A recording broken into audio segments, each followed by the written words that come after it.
Bagi mata pelajaran pendidikan Islam untuk hari ini, kita akan belajar bab akidah. Tajuknya adalah nama Allah Al-Alim dan Al-Hakim.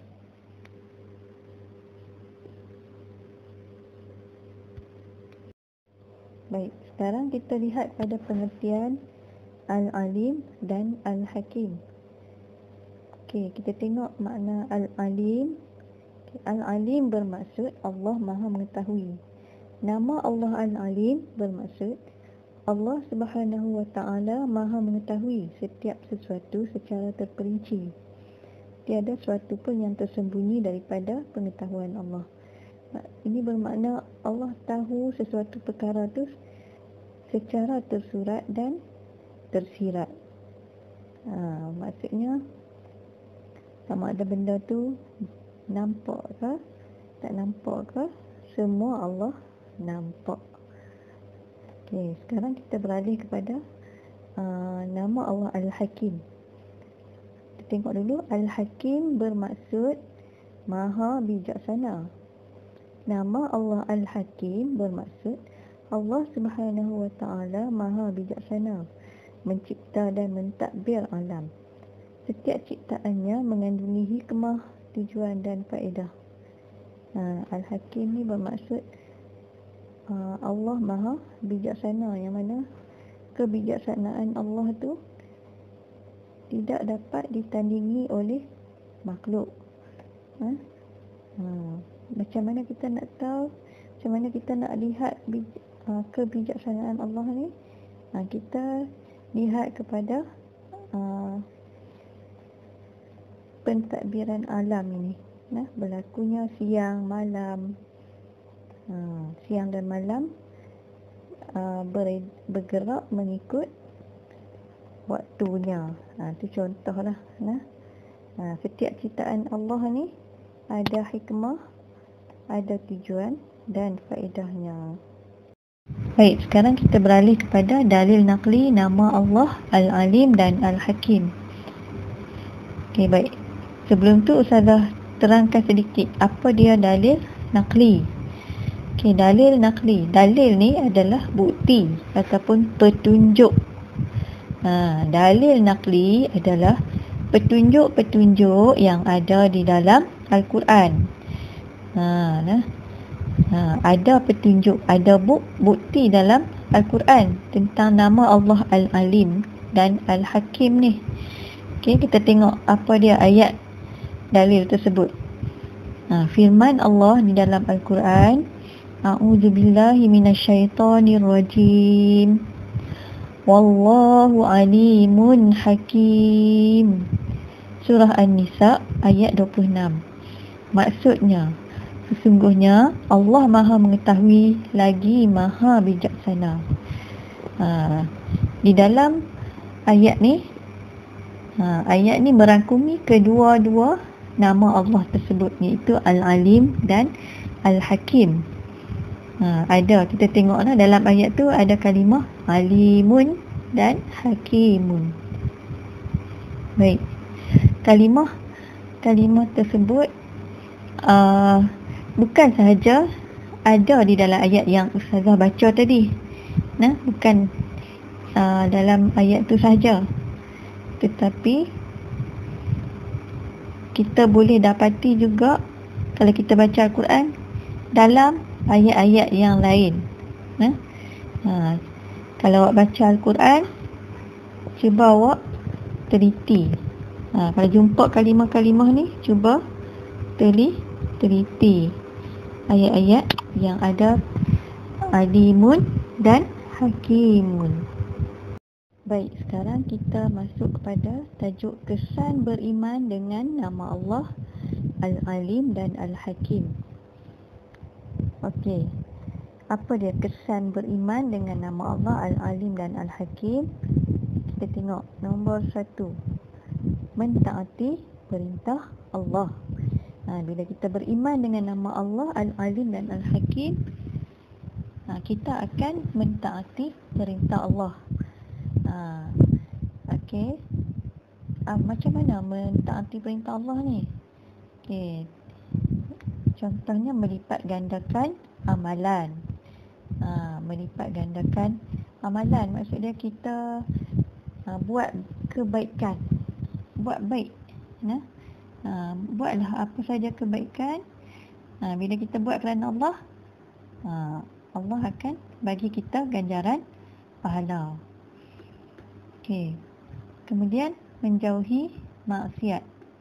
Menjauhi maksiat ni maksudnya kita tinggalkan perkara-perkara yang Allah larang. Apa dia perkara yang Allah larang? Contohnya melawan cakap ibu ayah kita. Kemudian mencuri, membuang masa, buang masa dengan perkara yang tak berfaedah. Okey. Yang kedua, kita akan berusaha meningkatkan ilmu. Macam awak lah, sentiasa berusaha meningkatkan ilmu. Datang sekolah, belajar ilmu yang bermanfaat. Ilmu yang kita belajar di sekolah, semua ilmu yang bermanfaat.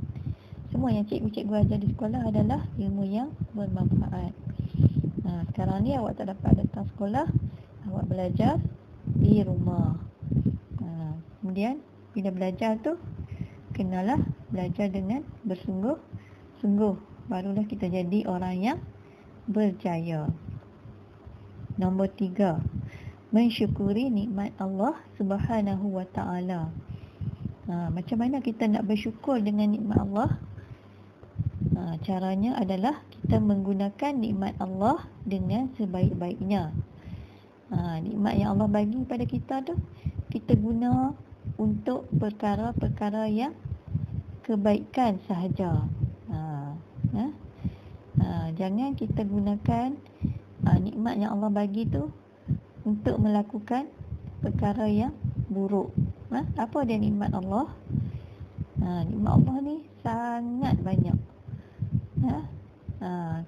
Pada diri kita pun, kalau kita tengok pada diri kita pun,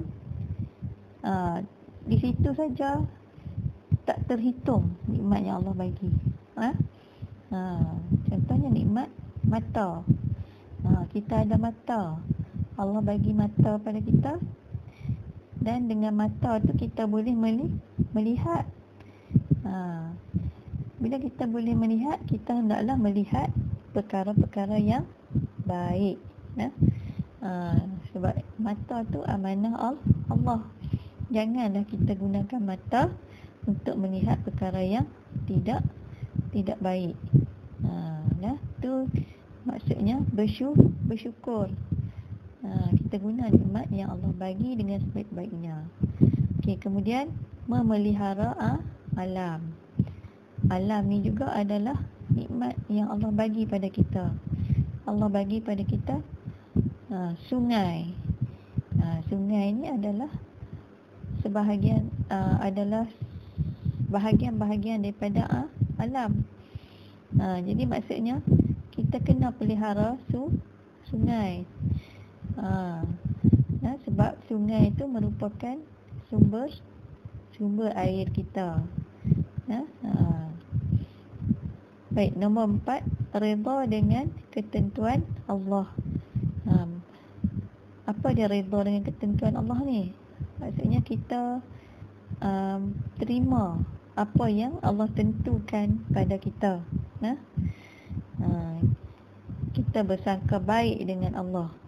Apa yang ujian yang Allah turunkan pada kita, kita sentiasa sabar. Kita sabar dan kita anggap itu adalah latihan untuk mendidik kita supaya jadi lebih kuat. Itu adalah bersangka baiklah dengan Allah. Kemudian kita sabar dengan ujian. Itu adalah kesan beriman dengan nama Allah Al-Alim dan Al-Hakim. Jadi Ustazah harap dengan penyampaian ustazah ni, awak semua dapat faham sedikit tentang nama Allah Al-Alim dan Al-Hakim. Okey, jika ada sebarang pertanyaan, bolehlah tanya terus pada ustazah melalui mesej lah kepada ustazah. Baiklah, ustazah sudahi kelas ustazah dengan ucapan selamat belajar di rumah. Ustazah harapkan semoga ilmu yang ustazah sampaikan ni adalah ilmu yang bermanfaat buat awak semua. Dan ustazah harap awak dapat amalkan apa yang awak terima tadi. Dan ustazah ucapkan terima kasih atas perhatian awak. Okey, ustazah sudahi kelas ustazah dengan lafaz Assalamualaikum warahmatullahi wabarakatuh. Semoga kita berjumpa lagi dalam sesi pengajaran dan pembelajaran yang akan datang.